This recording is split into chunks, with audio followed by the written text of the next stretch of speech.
Hello, this is Jan Lee, and I'm recording a little bit today. Yep, my voice is not quite back yet after recovering from COVID. I'm hanging on a little bit with some congestion and some other issues, but much better.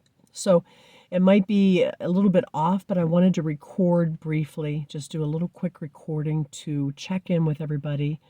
I hope you are well. I hope that 2023 is starting out to be a good year with peace and love and something good for everybody. Um, I want to review again for maybe 15 minutes, 10 minutes even, just what hypnosis is and what it is not. Okay? We all go in and out of hypnotic states every day, right before sleep. As soon as you're waking up, your subconscious mind is awake, so to speak. The deeper part of you is engaged. So when you are doing something that you love that is mesmerizing, that takes you away or quote, puts you in the zone, that's a hypnotic state. It's really like a trance state. You're very suggestible at that time. You may be focused in a gentle way. Your mind is, the conscious mind has kind of taken a back seat. The conscious busy mind with all of its crazy thoughts and critical intake and output and all of that is really taking a back seat so that your deeper mind is open. And because you are suggestible when you are hypnotized, then the suggestions that are yours will be taken in and firmly planted. This is the goal, is that the suggestions for changes in your habits, your thoughts, your feelings, your reactions, and how you do things, and the things that hold you back, changing that is very, very probable. It is no voodoo. It is no magic. It's not a magic trick. It is not mind control. Your hypnotist, a good hypnotist, would never ever even attempt to control anything and can't. I think if people ask me about things like, um, could evil people use hypnotic techniques to maneuver people? I think that's possible, but I think there have to be a lot of other factors too.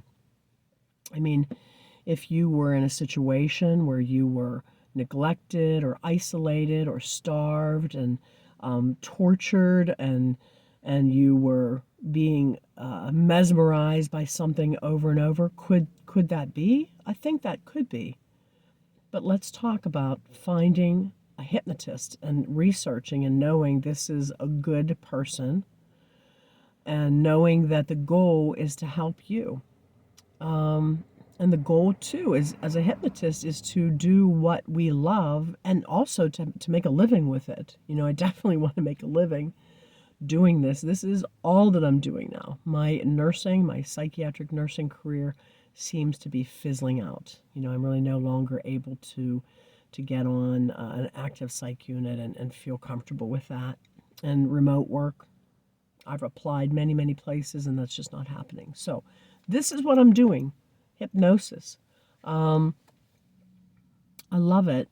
I've worked with, probably over the last 12 or 13 years, like hundreds and hundreds of clients, some very young, 8, 9, 10 years old, to people in their 80s. Like, this is a dynamic, powerful intervention to change your life by actually, quote, reprogramming your mind. Okay? Not voodoo, not magic, and certainly not any religious process. Religion is man-made. Let's really take a look at that for a second or two. Religion, man-made. Your soul, spirit-given.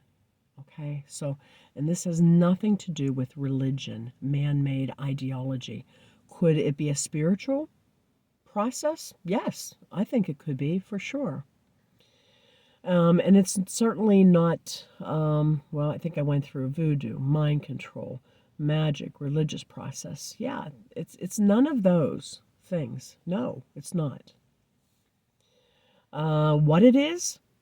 An altered state of consciousness, a way to be mesmerized and suggestible, a way to reprogram your mind, a way to actually travel from your conscious mind, let that take a back seat, and go in deeper to your subconscious mind, which, if you can imagine, is like a storage unit with everything in it, your whole life experience, everything. So imagine if you were physically going into a storage unit. There might be boxes and things that don't belong in there anymore, that are taking up space, or things that don't even make you feel good having anymore, and you get rid of them. Throw it away. Put it in the dumpster. You delete it. The same as your subconscious mind. And like that storage unit, you have things in there that are good that you want to keep, and things, maybe boxes of things, valuable things you want to place in there. See these as suggestions, positive suggestions that you want to put in the storage unit, the subconscious part of your mind. Okay, so as I'm sitting here in my Chevy Spark in one of my favorite places, a local park, I have the car off and it's cold. Like it's definitely it's cold out there. But hypnotically, again, this is not magic.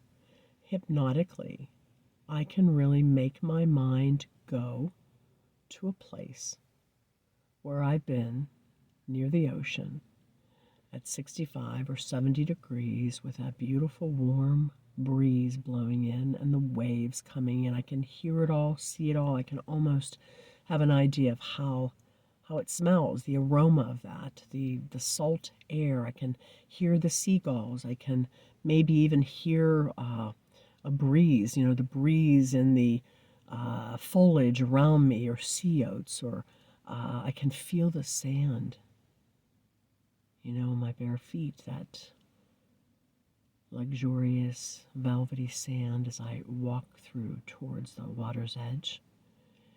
And the more I fill in this place and imagine myself being there, because I have been there.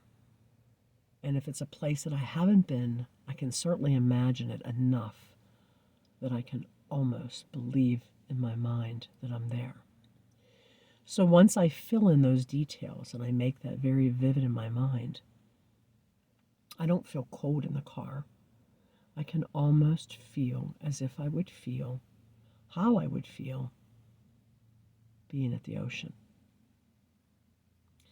What am I doing? Am I changing the fact that it's 28 or 32 degrees outside? No. Am I changing the fact that probably in my car by now it's getting cooler? It really is.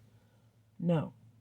Am I changing how my mind processes those facts? Yes. And you know what? I feel a bit warmer. Love and peace. More later.